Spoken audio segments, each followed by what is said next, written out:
Hello everyone, my name is Akanksha और आज हम लोग डिस्कस करेंगे पैनक्रियाज। पैनक्रियाज एक कंपोजिट ग्लैंड है जिसमें एंडोक्राइन पार्ट भी होता है और एक्सोक्राइन पार्ट भी प्रेजेंट होता है।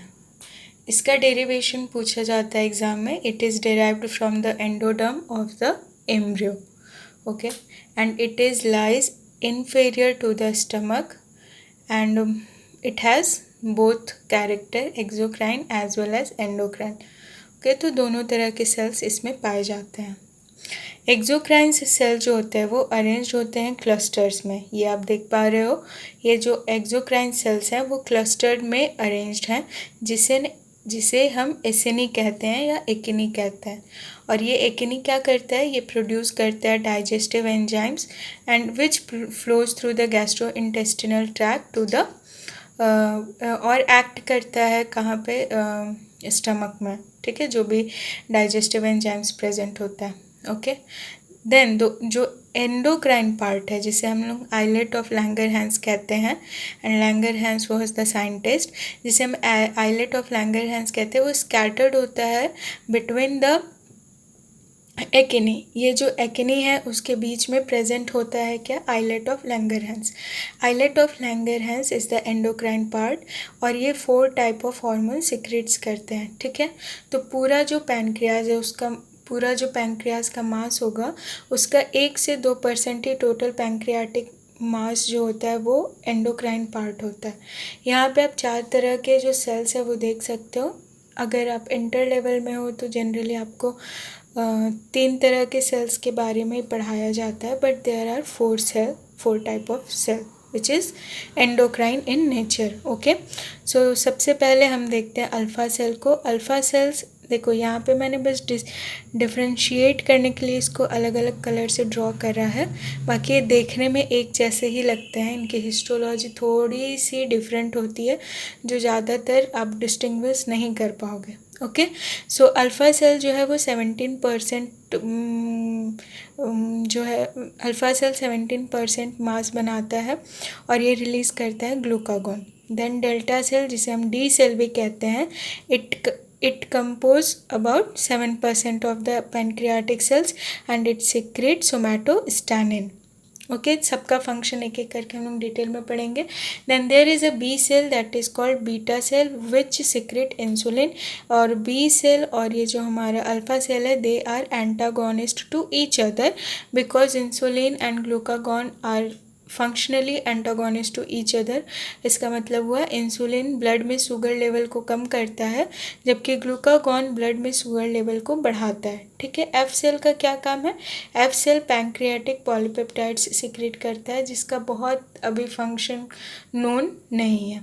Okay, so let's discuss one by one about each of the hormone of pancreas. Okay, so सबसे पहले हम लोग डिस्कस करेंगे ग्लूकागॉन के बारे में। Glucagon it is a linear polypeptide और आपको ये याद रखना है, लीनियर तो याद रखना ही है, साथ में ये बहुत इंपॉर्टेंट है। आजकल एग्ज़ाम्स में अमाइनो एसिड रेसिड्यूज कितने प्रेजेंट होते हैं ये भी पूछा जाने लगा है। तो मेन जो हार्मोन्स हैं जिनका मेंशन होता है बुक्स में, आपको वही याद रखना है। तो glucagon is composed of around 29 amino acid, around का exact 29 amino acid, and it is antagonist to insulin. समझ में आया। ये क्या करता है, स्टिमुलेट करता है ग्लाइकोजिनोलाइसिस। ग्लाइकोजिनोलाइसिस का क्या मतलब है, ग्लूकोज का ब्रेकडाउन इंक्रीज करता है, ठीक है। ग्लूकोज का ब्रेकडाउन इंक्रीज करने का क्या मतलब हुआ कि जो ग्लाइकोजन के फॉर्म में ग्लूकोज या शुगर या कार्बोहाइड्रेट स्टोर्ड है उसका लाइसिस करना, मतलब ग्लाइकोजन को ब्रेक करना in the form of soluble glucose. और ग्लूकोज क्या करता है, ब्लड में जाके लेवल को, किसके, ग्लूकोज के लेवल को बढ़ाता है। इस कंडीशन को हम क्या कहते हैं, हाइपरग्लाइसेमिया। ओके, सो अगर ग्लूकागॉन का लेवल इंक्रीज होगा तो हाइपरग्लाइसेमिया कंडीशन देखने को मिलती है। ग्लूकागॉन क्यों इंक्रीज होगा, क्योंकि मे बी ब्लड में शुगर लेवल कम हो, है ना। ब्लड में अगर शुगर लेवल कम है या टिश्यूज़ में शुगर लेवल कम है, मसल्स को शुगर चाहिए, तो लीवर क्या करेगा, ग्लाइकोजन का ग्लाइकोजिनोलाइसिस करेगा।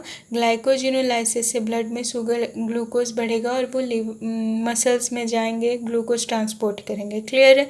तो ये रीज़न हो गया। चलो नेक्स्ट पॉइंट है, it stimulate the process of glucogenesis. Okay, ये ग्लूकोजेनेसिस को स्टिमुलेट करता है, मतलब ग्लूकोज के फॉर्मेशन को स्टिमुलेट करता है ना। दोनों चीज़ समझ में आई क्या है? देखो, ग्लाइकोजन अगर टूटेगा तो ही ना ग्लूकोज बनेगा।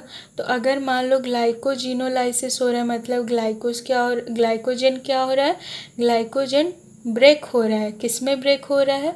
ग्लूकोज में ब्रेक हो रहा है। तो ग्लूकोज का नंबर क्या हो रहा है, बढ़ रहा है, मतलब ग्लूकोनियोजेनेसिस हो रहा है, ग्लूकोज का नंबर बढ़ रहा है।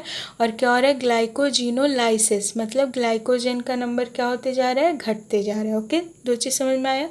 Then it increase the glycogenesis, increase glycogenesis मतलब decrease production of glycogen from the glucose. Okay, then यहाँ पे हम लोग क्या कहेंगे, ओके सो यहाँ पे ये इंक्रीज नहीं होगा, सॉरी स्टूडेंट्स। ग्लाइकोजेनेसिस क्या होगा, डिक्रीज होगा। ग्लाइकोजेनेसिस डिक्रीज होगा मतलब ग्लाइकोजन का सिंथेसिस ग्लूकोज से कम हो रहा है। समझ में आया? ग्लाइकोजन नहीं बन रहा है। Clear? Then triacylglycerol hydrolysis will increase. Triacylglycerol क्या है, जो भी फैट डिपोजिशन है बॉडी में। देखो, ग्लूकागॉन कभी तभी रिलीज होता है जब बॉडी को एनर्जी चाहिए, बॉडी को ग्लूकोज का कमी है। तो ग्लूकोज का फॉर्मेशन ग्लाइकोजन से भी हो सकता है और फैटी एसिड से भी हो सकता है।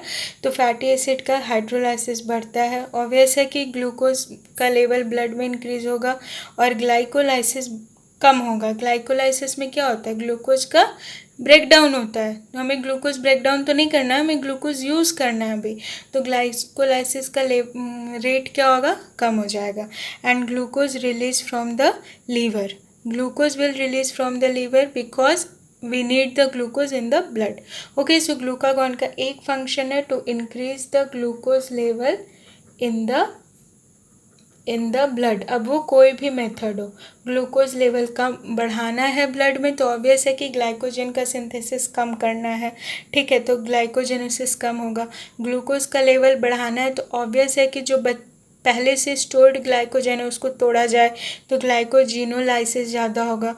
ग्लूकोज का लेवल बढ़ाना है तो ग्लूकोज का सिंथेसिस भी बढ़ाना होगा तो ग्लूकोनियोजेनेसिस बढ़ेगा। ओके, अगर ग्लाइकोजन से काम नहीं चल रहा है तो ट्राई एसाइल ग्लिसराइल का भी हाइड्रोलाइसिस किया जाएगा और हमें जो बचा हुआ ग्लूकोज है उसको बचा के रखना है तो हम ग्लाइकोलाइसिस के रेट को कम करेंगे और ग्लूकोज का रिलीज़ किया जाएगा from the liver to the blood.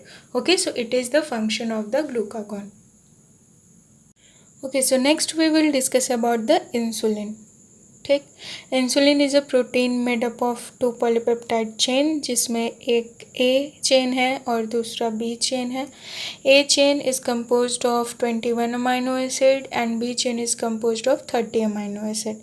Both chains are connected with the 2 pair of disulphide bonds and एक इंट्रामोलिकुलर डाइसल्फाइड बॉन्ड होता है ए चेन के बीच में. ओके, सो इंसुलिन के फॉर्म में रिलीज़ नहीं होता है या सिंथेसाइज नहीं होता है. ये सबसे पहले बनता है इंसुलिन का एक बायोलॉजिकली इनएक्टिव प्रीकर्सर जिसे कहा जाता है pre pro insulin. Okay, and pre pro insulin is made up of 110 amino acid. Pre pro insulin में कुछ चेंजेस होते हैं.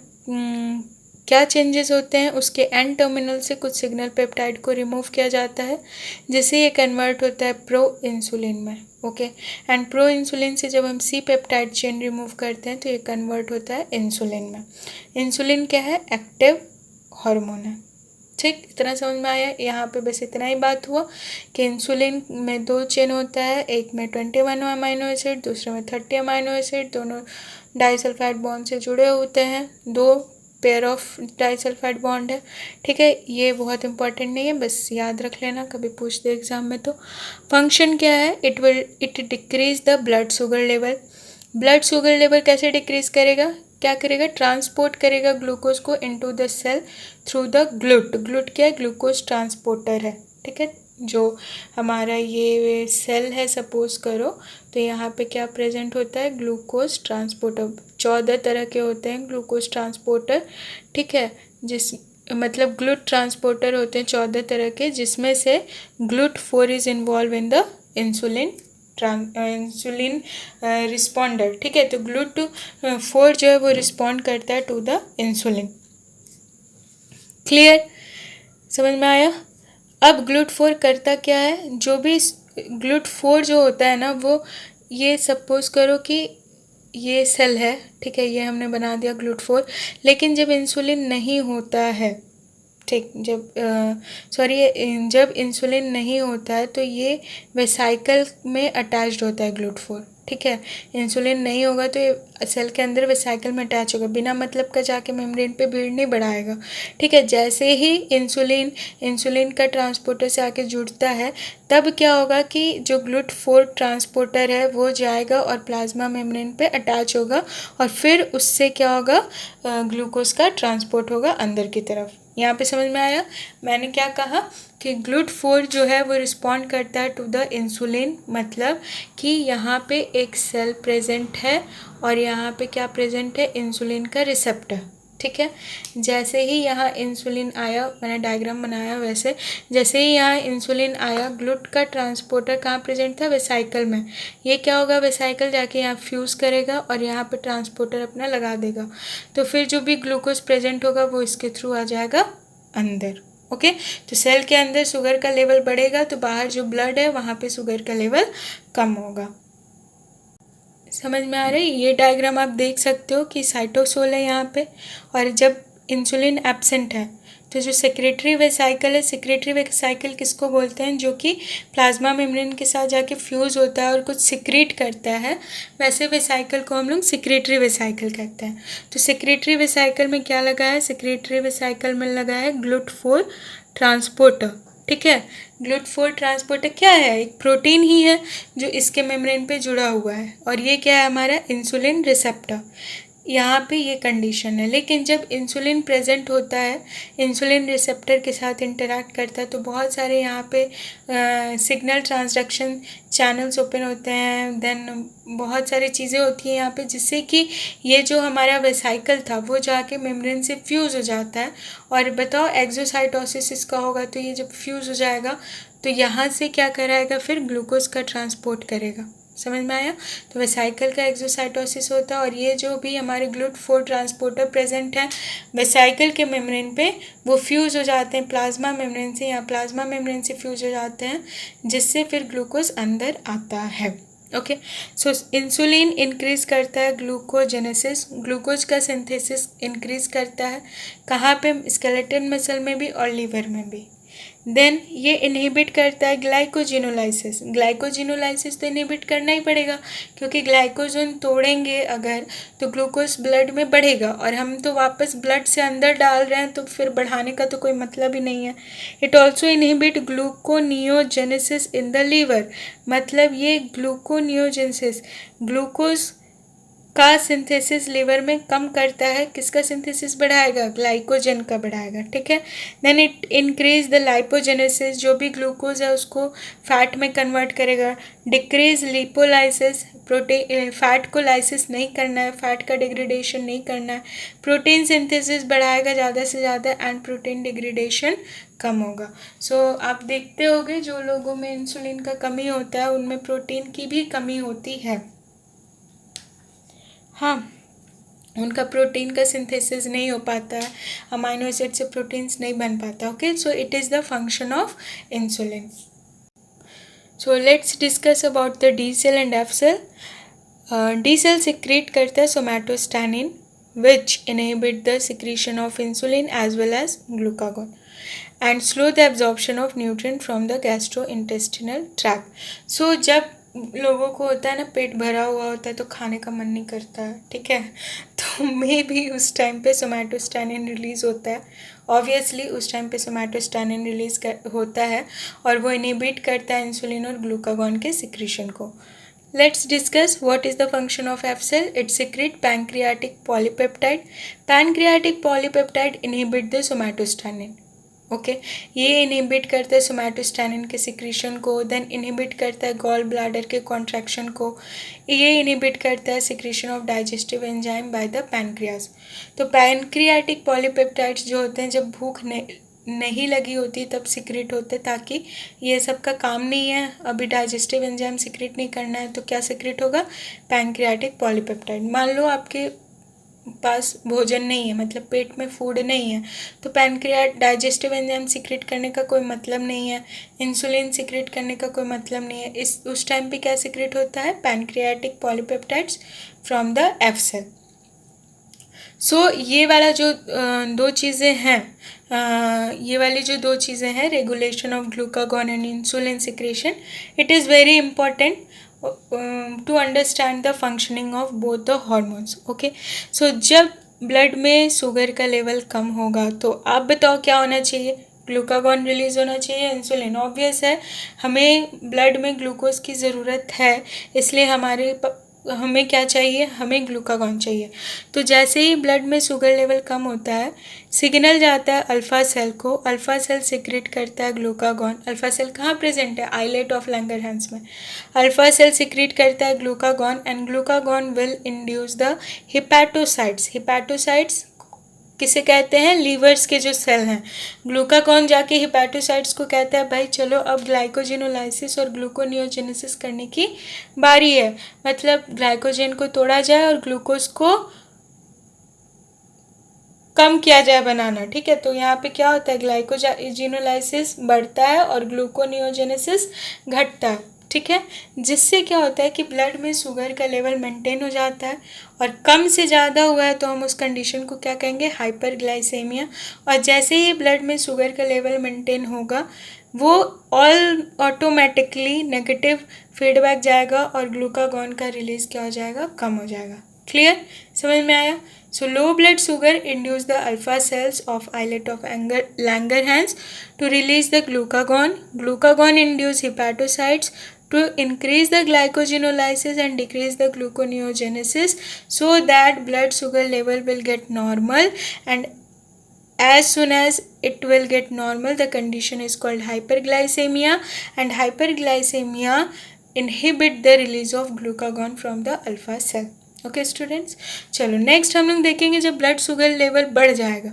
जब ब्लड शुगर लेवल बढ़ता है तो हमें शुगर को ब्लड से हटाना है, हमें चाहिए इंसुलिन। तो क्या इंड्यूस कराना है, बीटा सेल। बीटा सेल या बी सेल, बी सेल फिर सिक्रेट करेगा इंसुलिन, इंसुलिन जाएगा वापस हिपैटोसाइट को और बोलेगा ग्लाइकोजिनोलाइसिस कम किया जाए। सो ग्लाइकोजिनोलाइसिस कम हो जाएगा, ग्लूकोजेनेसिस एंड लाइपोजेनेसिस इंक्रीज हो जाएगा, ग्लूकोनियोजेनेसिस भी कम हो जाएगा। ठीक है, यहाँ पे इंक्रीज होगा। ठीक है, ग्लूकोनियोजेनेसिस ज़्यादा होता है, यहाँ पे कम होता है। देन फिर ये सारे कंडीशन ब्लड शुगर लेवल को कम करेंगे, हाइपोग्लाइसेमिया कंडीशन कहलाएगी। और जैसे कम यहाँ पे नहीं कहा जा रहा, नॉर्मल कहा जा रहा है। जैसे ही यहाँ पे नॉर्मल होगी, फिर ब्लड शुगर लेवल जैसे ही नॉर्मल होगी, वो इनहिबिट कर देगी release of the insulin. Okay, I hope आपको यहाँ तक समझ में आया है। थोड़ा सा बचा है टॉपिक जिसमें हम डिसऑर्डर्स डिस्कस करेंगे। Let's quickly discuss that. So सबसे पहले जो पैनक्रियाटिक डिसऑर्डर कॉमनली देखा गया है, it is a diabetes mellitus, जिसे हाइपरग्लाइसेमिया कहते हैं। मतलब हाइपर मतलब समझ में आ ही रहा है कि हाइपरग्लाइसेमिया कंडीशन में क्या होता है, ब्लड शुगर लेवल बढ़ जाता है। ठीक है, और इसका जो सिम्टम है, इट इज़ एक्सेसिव थर्स्ट, बहुत ज़्यादा प्यास लगेगी। और मेडिकली इस कंडीशन को क्या कहते हैं, पॉलीडिप्सिया। ठीक, पॉलीडिप्सिया ये सब आता है एग्ज़ाम में। कौन से एग्ज़ाम में आता है, CUET में हो गया, नीट में हो गया, ये टर्मिनोलॉजीज पूछ लेता है। देन ये दो तरह का होता है डायबिटीज़ मेलिटस, एक होता है इंसुलिन डिपेंडेंट और एक होता है इंसुलिन इंडिपेंडेंट। एक होता है इंसुलिन डिपेंडेंट और एक होता है इंसुलिन नॉन इंसुलिन डिपेंडेंट, मतलब इंसुलिन इंडिपेंडेंट। ओके, सही है। So insulin dependent diabetes mellitus में क्या होता है कि रीज़न क्या है, it is cause by the failure of beta cell. Beta cell produce ही नहीं हो रहा है एडिक्वेट अमाउंट में। ठीक है। तो बीटा सेल एडिक्वेट अमाउंट में अगर प्रोड्यूस नहीं हो रहा है तो इंसुलिन बनेगा कहाँ से? इंसुलिन नहीं बनेगा तो ऑब्वियस है ब्लड में शुगर लेवल बढ़ेगा। इसका एक और सिम्टम क्या है? Keto acidosis. कीटोन बॉडी बनता है, मतलब कि देखो शुगर अगर ब्लड में है, सपोज यहाँ हम लोग अगर पढ़ें कि शुगर कहाँ है? ब्लड में। अगर शुगर ब्लड में, ब्लड तो उसका यूज़ नहीं कर रहा ना, शुगर का यूज़ चाहिए मसल में। मसल अगर यहाँ ब्लड में ज़्यादा है शुगर तो मतलब यहाँ कम है। मसल के पास अगर शुगर नहीं है, तो मसल को तो एनर्जी बनाना ही बनाना है, तो वो किससे एनर्जी लेगा? फैट से लेगा, नहीं तो किससे लेगा? प्रोटीन से लेगा। अब प्रोटीन और फैट जब भी ब्रेक डाउन होते हैं ना, तो वो कीटोन बॉडीज़ प्रोड्यूस करते हैं, ठीक है। कीटोन बॉडीज़ प्रोड्यूस करते हैं, शुगर नहीं करता, लेकिन जब प्रोटीन और फैट डिग्रेड होता है तो वो क्या प्रोड्यूस करते हैं? Ketone bodies. और कीटोन बॉडीज़ नेचर में होते हैं एसिडिक, और एक कीटोन बॉडी जाएगा कहाँ? ब्लड में ही आएगा वापस। तो कीटोन बॉडी ब्लड में बढ़ जाता है, जिससे कि बहुत लोगों को देखा गया किडनी खराब होने के चांसेस होते हैं। तो यहाँ पे क्या देखा जाता है? कीटो एसिडोसिस मतलब ब्लड में कीटोन का लेवल बढ़ना और एसिडिक होना। अभी क्या होगा? एक्सेसिव यूरिनेशन होगा। क्यों?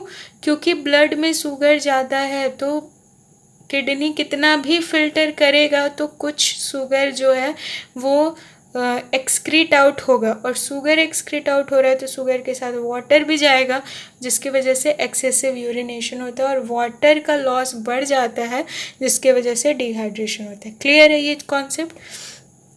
सेल क्या करेगी? यूटिलाइज करेगी फैट और प्रोटीन को for the energy. So as a result ketone body will increase, जिसे हम कीटोसिस या कीटो एसिडोसिस कहते हैं, और ये पॉइजनस होता है। इसी वजह से लोगों की किडनी खराब होती है, ठीक है। इसी वजह से नहीं, और भी रीज़न है, मतलब ये भी एक रीज़न है। समझ आया? ब्लड में कोलेस्ट्रॉल का लेवल बढ़ता है, देन हीलिंग पावर कम हो जाती है ब्लड में। ब्लड की मतलब बॉडी की हीलिंग पावर कम हो जाती है।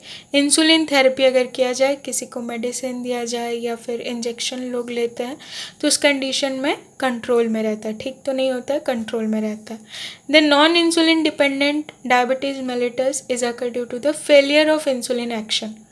बीटा सेल तो है लेकिन इंसुलिन काम नहीं कर रहा है, मतलब मे भी प्रोटीन में कुछ टेम्पटेशन हुआ है, प्रोटीन फोल्डिंग सही से नहीं हुई है, या इंसुलिन के जो रिसेप्टर्स हैं वो ख़राब हो गए हैं, तो इंसुलिन प्रेजेंट है फिर भी काम नहीं कर रहा है।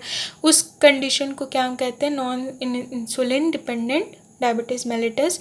और यहाँ पे बीटा सेल्स में कमी देखा गया है कि डिप्लीशन हुआ है, बीटा सेल नॉर्मली होता है, इंसुलिन माल फंक्शन करता है, ठीक। दूसरा जो डिसऑर्डर है वो है हाइपोग्लाइसीमिया, जिसमें ब्लड शुगर लेवल कम हो जाता है। और ये क्यों होगा? तुम खुद ही सोचो ना, कि जिसको काम करना है कुछ ज़्यादा ही काम कर रहा है, इसके वजह से मतलब एक्सेस हो जाएगा इंसुलिन का, या ग्लूकागॉन का डिफिशियंसी। ग्लूकागॉन ब्लड शुगर बढ़ा रहा था, अगर वो कम हो गया तो ब्लड शुगर कम रहेगा, और इंसुलिन ब्लड शुगर घटा रहा था और वो ज़्यादा हो गया तो वो और ही ज़्यादा घटाएगा, तो ब्लड शुगर क्या होगा? कम हो जाएगा। ये क्यों होता है? ड्यू टू द ये क्यों होता है? To the excess of insulin. And इसका रिजल्ट क्या है? वीकनेस, ऑब्वियस है। प्रोफ्यूज स्वेटिंग, बहुत ज़्यादा स्वेटिंग होती है। कन्फ्यूज़न एंड अनकॉन्शियसनेस, ये सब कन्फ्यूज़न में ही आता है, ये सब होगा। And it need urgent intake of glucose और शुगर। आपने देखा होगा बहुत लोग होते हैं, हम लोग कहते हैं कि अरे देखो शुगर कम हो गया है, का क्या मतलब है? कि उन्हें पसीना होने लगता है, चक्कर जैसे आने लगता है। आप लोग एग्ज़ाम में भी देखे होंगे ना कभी, कि बहुत ज़्यादा पढ़ लो तो ऐसा फील होता है कि पढ़ तो रहे हैं लेकिन दिमाग में घुस नहीं रहा। तो ये कंडीशन होती है जब शुगर लेवल कम होता है। ये टेम्पररी कंडीशन है, ठीक है। लेकिन कुछ लोगों में ये कंडीशन परमानेंट हो जाती है, हमेशा उनका शुगर लेवल कम होता है।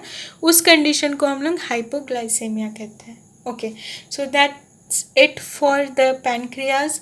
अगर आपको ये लेक्चर वीडियो समझ में आया है तो प्लीज़ शेयर करिएगा अपने फ्रेंड्स के साथ भी, और लाइक करना होगा तो कर सकते हैं, और कमेंट में अगर कोई डाउट है तो आप शेयर करें, मैं सॉल्व करने का ट्राई करूँगी। और सब्सक्राइब कर लें चैनल को। Thank you for watching.